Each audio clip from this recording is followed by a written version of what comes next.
Assalamualaikum warahmatullahi wabarakatuh. Nama saya Robiatul Adawiyah, NIM E2019-1081 dari kelas Perbankan Syariah 2. Di sini saya akan menanggapi video dari Bapak Wadud Nafis, yaitu pendapatan nasional. Pendapatan nasional adalah pendapatan yang diperoleh oleh suatu negara dalam jangka 1 tahun. Nah, apa konsep pendapatan nasional? Yang pertama ada produk domestik bruto.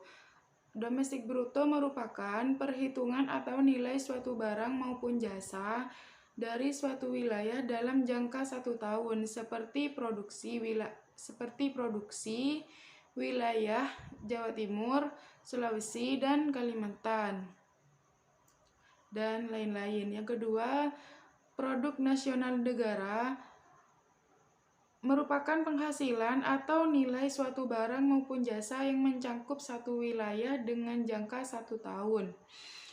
Jadi, produk nasional negara yang mencakup wilayah dengan full. Contohnya, si A mempunyai penghasilan di Indonesia, dan si A ini juga orang Indonesia yang merupakan mempunyai penghasilan di luar negeri.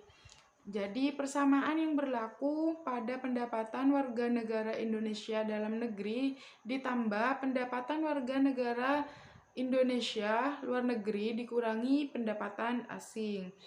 Selanjutnya, produk nasional neto merupakan perhitungan di mana produk nasional kotor yang dikurangi oleh penyusutan barang modal.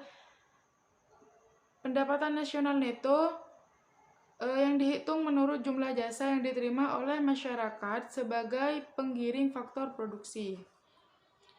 Yang keempat, pendapatan nasional neto di mana produk nasional negara dikurangi pajak tidak langsung yang ditentukan oleh suatu negara.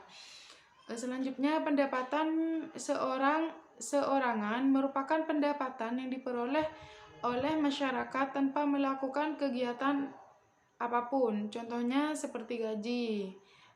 Selanjutnya, disposable income itu merupakan pendapatan yang siap dimanfaatkan seperti membeli barang, bisa menjadi tabungan atau investasi.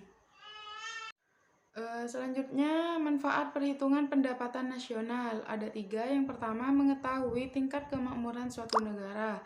Yang kedua, mengevaluasi kinerja perekonomian dalam suatu negara. Artinya bahwa negara Indonesia pada tahun 2020 perekonomiannya bisa dibilang buruk dibandingkan dengan perekonomian tahun sebelumnya.